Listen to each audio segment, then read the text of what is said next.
Hey, what's going on everyone? Entering Infinity here. Today I'm back with a brand new video to discuss My Hero Academia, episode 96. Let's jump into it.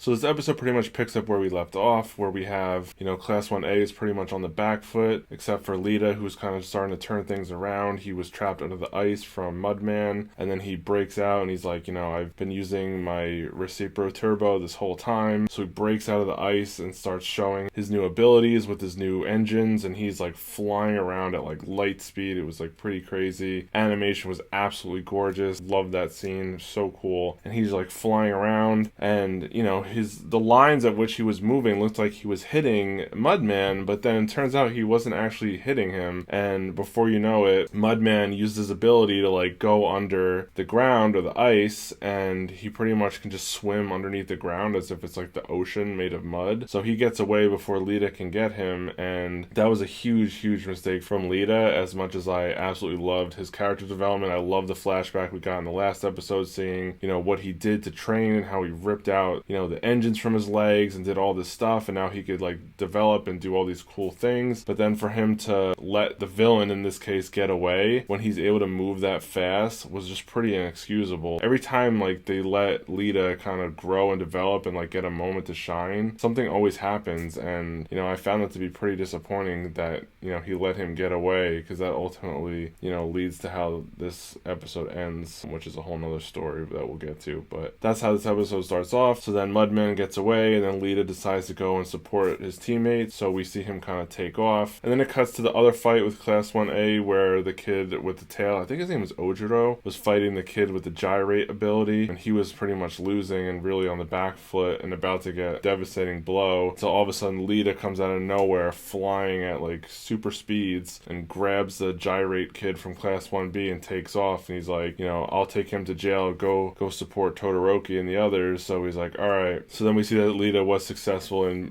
putting that gyrate kid in jail, so Class 1A is up 1-0. So off to a good start, what I expected. However, like I said, leaving Mudman will ultimately came back to bite them. So while Lita was able to take this kid to jail, Mudman's now free, swimming under the ground to go wherever he needs to go to disrupt the rest of Class 1A. So then we come back to the Todoroki fight, which obviously he's my favorite, is what I'm looking forward to the most. And he's really on the back foot because he's trying to use his ice ability, but the steel kid, his name is like Tetsu, which is like hilarious. He's really putting the pressure on him because he's very offensive, very close combat fighter, that he could turn his body to steel. And Todoroki's ice just isn't stopping him. He's just like bulldozer, just plowing his way through, and Todoroki's trying to keep him away. And he's like, yeah, your ice doesn't work on me. I'm just going to keep breaking through it every time. So Todoroki's like, all right, bro, then how about some fire? So he throws like a wall of fire at him, and that was pretty cool. Happy to see Todoroki continuing to develop and use, his left side and use his fire, which he really needs to use more of. So we get to see that, and of course, like I was talked about previously with the whole, counter teaming and kind of nerfing people, we see that, the flames aren't really working either against this kid, and it turns out that, he was training conveniently by sitting in an oven for long periods of time, so his steel is like pretty much immune to heat and fire at this point, which to me just felt like really meh. I was criticizing in the previous episodes how they counter team and how they always like find a plot device to counter everything that our favorite characters do, and here we go. Todoroki's finally developing, using his other side, and now that's immune conveniently because this kid just happened to be training by sitting inside an oven all day. So that was just a little bit of an ass pull for me. But yeah, we pretty much see that he's like, yeah, your fire doesn't work on me because I trained inside of an oven. So Todoroki's continuing to get pushed back, and he's just really getting hit, and there's nothing he could really do because he's more of a mid-range fighter with wide attacks, and now this guy's like up close and personal, like beating him down. So he was trying to figure out what to do. Again, he has another flashback like we saw in the last episode of him training with Endeavor. He's like on the floor, like there's like vomit on the floor. It was super dark. I loved it. And it's Endeavor basically teaching him how to surpass his limits and use his fire side, and alluding to this like ultimate technique that he was referring to multiple times in the last episode. So I was so hyped. I'm like, here we go, is finally coming. Like, we're gonna see this new ability, and it's this fire side, so it's gonna be so cool. So he's like, I need to surpass my limits to be the kind of hero I want to be. And he starts like turning up the heat, probably way more than he ever has before, because he doesn't really use his fire side that much. And he's trying to surpass the Steel Kid's like ability to withstand the heat by just turning it up to such ridiculous levels. So we see him start to do that, and he keeps pushing himself more and more and keeps turning up his heat higher and higher. And then we cut away briefly, unfortunately, to the other fight with the girl from Class 1B with the horns versus the kid from Class 1A with like the 8 arms that can like stretch and do weird things. So we get to see a little scuffle with them. She starts shooting her horns like a machine gun, and the kid's like, you know, using all of his arms to punch them away at super speed. So I thought that was a, you know, cool little fight sequence, because we never really get to see that kid do anything. So it was cool how he was able to kind of use all his arms to like deflect her onslaught of attacks, and also how he can like move his eyes and stuff throughout his body, which is like really weird. And he was able to see her when she was trying to hit him from behind with one of the horns. He like had an eyeball on like his back to kind of watch his blind spot, so he was able to block that one. So that was like a pretty cool little sequence. And then we see Ojiro come in and kind of support him, and he restrains the girl with the horns. I'm holding on your horns, you can't use them anymore. So they were going to take her to jail because she was pretty much neutralized at that point. And then what do you know, Mudman comes in and turns everything to mud. They all start sinking, everything just goes into chaos as usual with him. You know, it pretty much disrupts Class 1A from pretty much capturing her and putting her in the jail. And then, you know, Ojiro had her restrained still, and Mudman was going under the water to like go get him, and he uses his tail as like a propeller and spins it like ridiculously fast, and he hits Mudman and he goes flying into like a pillar. I thought that was really cool, because again, similarly, we never get to see Ojiro do anything, so I thought that was cool to get to see him kind of use that attack. It was pretty cool. And then the other kid helped him out of the liquid mud of the ground, but then the girl uses her horns that were already off her body to come and like went and like impaled the kid's leg while he was still holding her, and he's like, I'm not letting you go. And she's like, I don't care, like I don't need you to let go. And then she sends more horns into him. She's like, I'm just gonna send us both into the jail. And you know, she was like basically like kamikazing herself, and they kind of go flying super fast because now there's 4 horns pushing them, and she sends them flying straight through into the jail and puts away the kid Ojiro from Class 1A. So now the score is tied up at 1-1, unfortunately. It just kind of felt like they keep power creeping her horns like wherever they feel like it, because they feel like they shouldn't be that strong, but yet they just conveniently keep getting stronger and stronger throughout. And I don't know, the things that her horns are able to do just seem a little bit ridiculous at times. So that part was like a little meh, especially when they were flying that fast through like the tunnels and stuff. Like, how would she be able to navigate through the tunnels like that at that speed? Like, that was a little meh for me, but whatever. Compared to everything else going on, I'll give them that one. So it's 1-1 at this point. Ojiro's in the prison, and now it's just 3 left on each team. Then we cut back to the fight with Todoroki versus the Steel Kid, and Todoroki just keeps turning up his heat, and it's like really overpowering Tetsu, the Steel Kid, because he like can't even handle the amount of heat that's coming off of Todoroki right now. It was getting to the point where Todoroki was like feeling dizzy and like about to go unconscious for how much he was pushing himself, which I really appreciated, because you know, we always want to see our characters, you know, go beyond their limits to become stronger and, you know, kind of face their fears and develop. So that was like a big moment for him. And he gets to the point where he's like, you know, about to use this like ultimate technique, and he like lifts his arm up and like he makes like a spirit bomb of fire looking thing, and he's about to like finish him off. And then what do you know it, the Mudman comes and turns everything to mud, and then they all start sinking in the water, and then he messes up his attack and it never ends up getting off. And because everything's sinking, one of these pillars fell, hit Todoroki in the head and like knocked him unconscious conveniently. So then Lita comes flying in, hits Mudman, and grabs Todoroki to go rescue him, because he's like, my first priority needs to be rescuing people. And he has a little flashback of, you know, the previous situations where like, you know, he was told to always rescue the good guys first before you take on the bad guys. So he grabs Todoroki to go bring him to safety since he's unconscious. And while he's moving away super fast, the Mudman, like right before he becomes unconscious, he goes and he touches this gigantic tower, and he tells the Steel Kid to go and hit it while he's like making it kind of mud-like, and Tetsu goes and hits it, and this like giant pillar starts falling while Lita's running away with Todoroki, which honestly at that point Lita would have been so far away, there's no way he would have been even near that pillar. But of course, for plot device reasons, the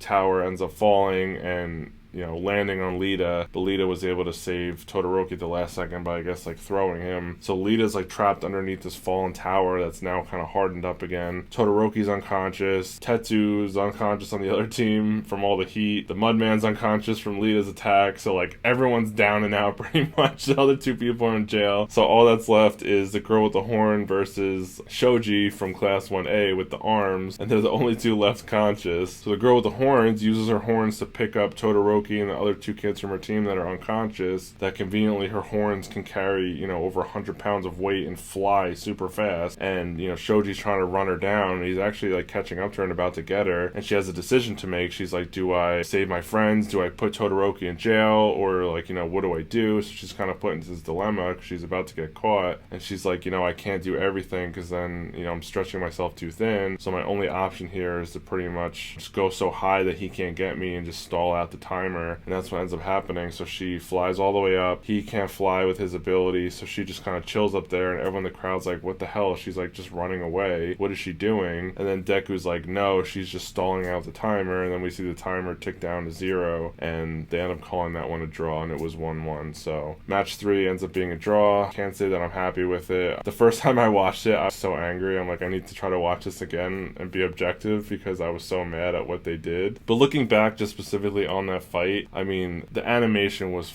on point, the art was on point, the voice acting on point, it was phenomenal. All the development with Lita and Todoroki was like phenomenal. Even Class 1B, I mean, they were pushed to their limits, they were going so hard. It's a really great fight, but it just built it up so much, and I feel like we never got the payoff. It's like Lita developed so much, like he did all this work to be able to do all this stuff, and then he fell flat, he didn't actually end up really getting to do much. Like, yeah, he grabbed the one kid and threw him in jail, but ultimately, I mean, you can pretty much attribute them not winning to him letting Mudman get away. That was the worst thing he ever did, because Mudman disrupted the entire rest of the fight for, Class 1A, and that had devastating consequences that they couldn't come back from. And then we had, in terms of Todoroki, we had, 2 episodes building up Todoroki's development and using this ultimate technique and surpassing his limits, and, it just built up so amazingly, and then we just never got the payoff. He was, like, about to use his technique, and the stupid Mudman kid just comes and, like, throws him off, and then he gets hit with some random debris and, like, goes unconscious. It's just, like, it was just such a tease because there were so many great things about this episode, and then they had to, like, flush everything down the toilet that, they built up so much. So it's like, I really wish the creator would have done something differently in terms of the plot around this episode. I don't know how much of this was canon and how much of it was filler, but I really just did not like it. I would have rather a completely different take on it. It's like, you did all this build up, at least let it pay off. If something else happens after that, then so be it. But the way they did it, it was like they did all this build up, and then the rug got pulled out from under us, and like nothing ended up even happening. So while the fights were so cool, like the strategies were so cool, the voice acting was great, like there were so many great things about it, it just kind of fell flat in the end for me that I was just left like so upset and disappointed. So if you think about it, you only get to see your characters throughout the life of a series only a handful of times that actually,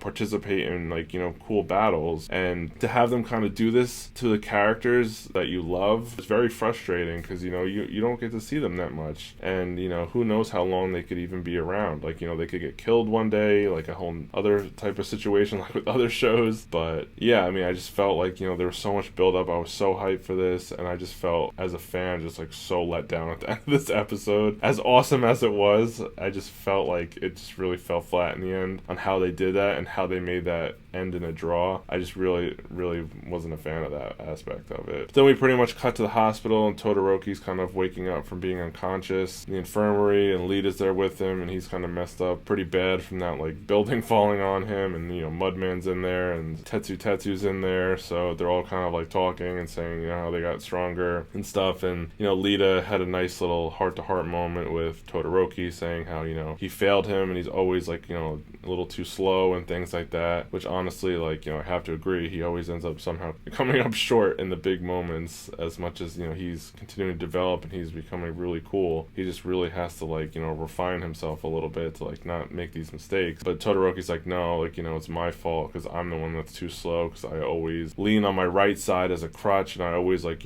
default to using my ice abilities first, and that's what ended up hurting us, because if I would have led with a fire, we wouldn't have been in this situation. So he kind of shoulders the blame on himself. So at least he's self-aware know that he needs to develop more in what he needs to do by developing his left side, and for once using his fire side first and kind of going from there. So he certainly has a lot more development to do in terms of how he uses his quirk, but I'm glad that he's self-aware enough to know what he did wrong and what he needs to work on. So that pretty much wraps up that one. Unfortunately, we didn't get to see the teachers kind of debriefing them afterwards and kind of giving them constructive criticism. I would have been curious to kind of see what they would have said to them, but unfortunately we didn't get to see that. And then it pretty much cuts to the next match starting, so that's where the episode leaves off, where it's Team Bakugo about to fight in match number 4. So that's where the episode ends, and in the preview we get to see a little bit of that going down next week, so I'm looking forward to that one. Hopefully Bakugo can pull out a W for Class 1A, and we'll see, because they're referencing him using a new style, so I'm curious to see what that is, because I can't really see him developing and worrying about his teammates at all. He's going to be pretty much just going ham and blowing everyone up and trying to kill everyone, so I'm really looking forward to that aspect, because I love how savage Bakugo is, and I'm looking forward to that and seeing what they do to counter his quirk. So it's going to be a fun one. But that's all I have for this one. If you enjoyed the video, drop a like and leave a comment. Let me know, what did you think of this episode? Did you love it? Did you hate it? Were you a little disappointed like I was? And what do you think is going to happen in the next episode? Let me know down below. And if you enjoyed this content and you want to see more, please subscribe to the channel now, and I'll catch you on the next one.